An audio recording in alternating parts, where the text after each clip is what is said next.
It is Nsquared Sports, and we are going to be talking about our tier list and making a case for every team, or most of the teams in the NBA bubble.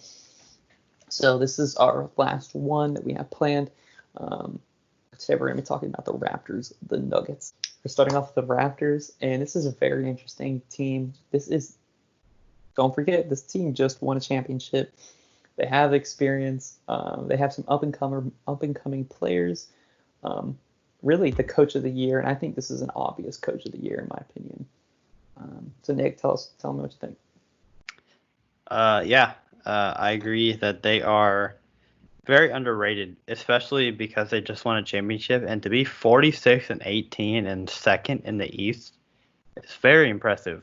Especially and lose because your best player. Yeah, I mean, I was about to say that. Yeah, they lost Kawhi Leonard, and they're still the second best team in the East, which nobody saw that one coming. I think everybody, after they won the championship and Kawhi decided to leave, everybody thought, oh, they'll be like a 6 seed, but they're not going to be a 2 seed and have a chance to make it far in the playoffs this year. So I think when you say that how to make a case for them, I think the case for them is, to play like they have this all year, because they played great this year. And, when you think of their team, you don't really think, oh, they have a ton of star power. Pascal Siakam is their best player. After that, you're like, who is their, at the top of your head, you can't really think of their second best player. Probably is either Marcus Gasol or Kyle Lowry or Fred VanVleet, which, those aren't like superstars, but they are good role players. They have a ton of good role players. And that's part of the reason they won a championship last year, is because they have a ton of just really solid B plus players. So to make a case for them to get to the championship, honestly, is not too difficult, because I think the only teams that really stand in their way would be Boston and Milwaukee, of course.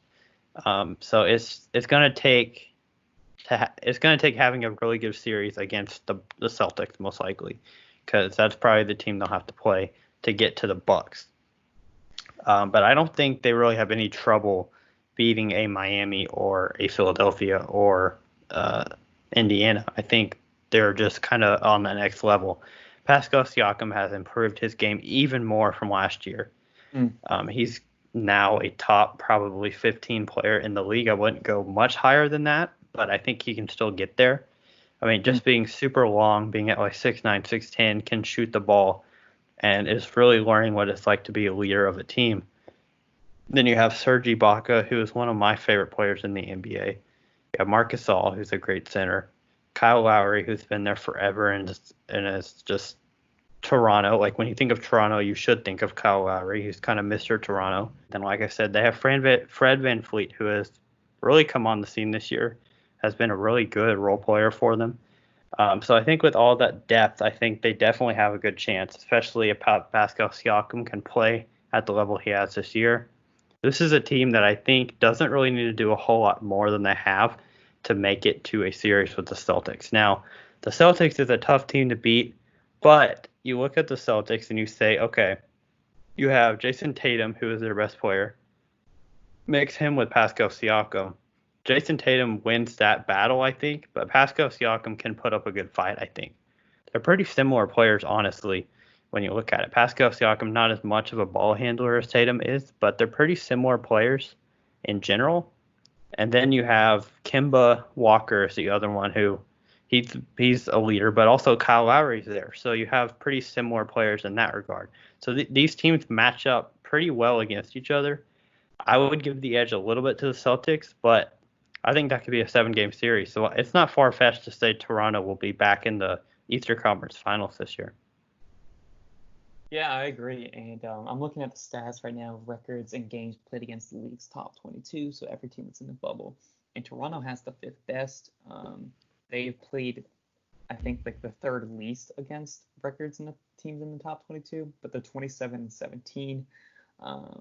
And they win by one of the better margins by 3.5 points. They're a good team. They've won against bigger teams. They are in the East, so they have a little bit more, a little less competition. That being said, they've played well. They've showed up in big games. We've seen them compete against other big teams before. I like it. The biggest concern I have is that the Toronto curse comes back at them, with Kyle Lowry leading this team and him really being the one, I guess. I don't really think that's an unreasonable, expectation that we see, because we've seen the Toronto, the choke-rano, whatever you want to call them. We've seen that issue happen before without Kawhi, and we saw it constantly whenever they were the 1 seed and were the best team. I want to see them prove it. I do think that they, like you said, the Eastern Conference Finals is definitely reasonable. I think I'm a lot lower than on them than you are. I think eventually they're just going to get beat by a top team.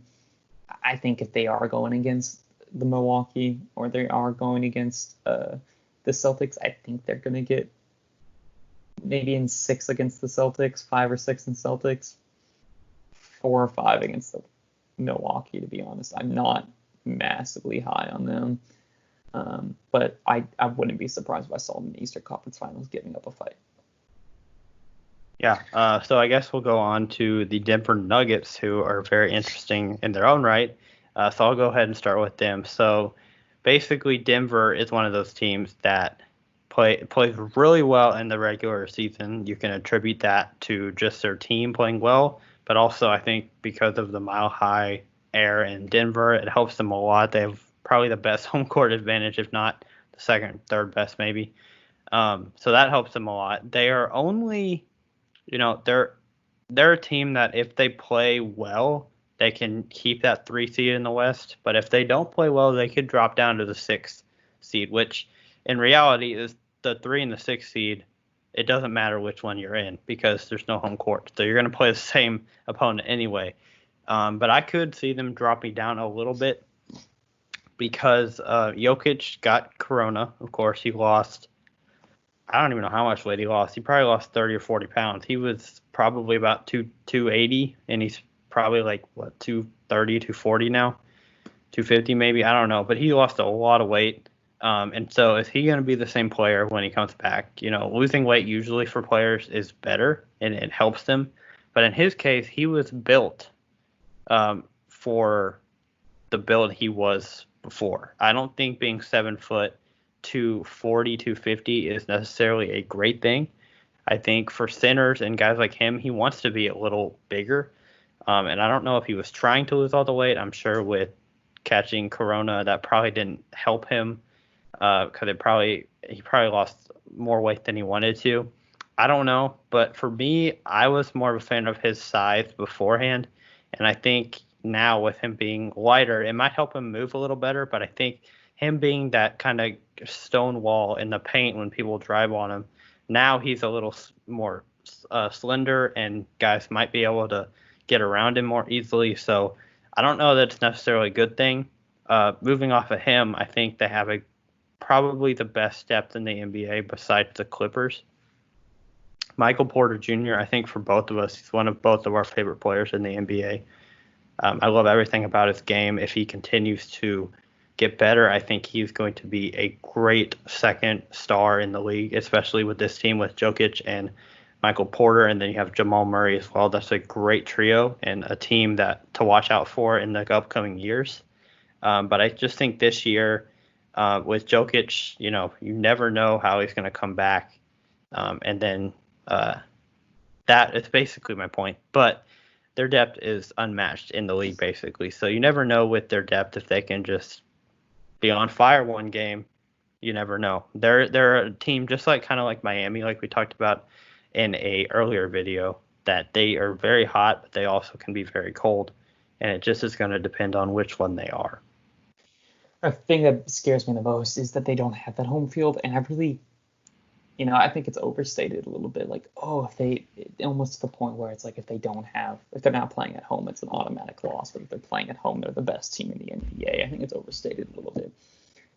But a whole consistently, no home forward field advantage, I think that's going to get to them. And I think it's going to show a little bit, just like it will the 76ers. And we mentioned that before. They're not the best away team. They're the 4th best team against the teams that are in the bubble.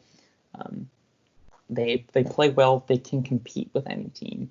it is easy to see them going far, honestly. I think we need to see Porter and Jamal Murray develop just a little bit more. They're about 1 year away, in my opinion, from becoming that 1 or 2 seed contenders. That's how I sort of see them. I guess the knock on them I have is that they don't have the star power yet, but Jokic is a leader and he can elevate that team.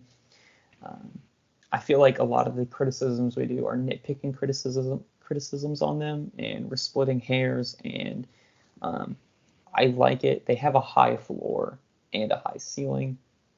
What's going to cause them issues is maybe stamina and maybe, teams that can run the court really well, such as the Clippers, the Rockets, are going to get in trouble.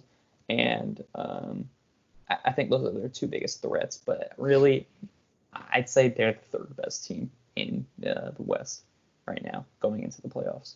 Thank you guys for watching, and make sure you check out our other videos if you haven't seen them. Bye.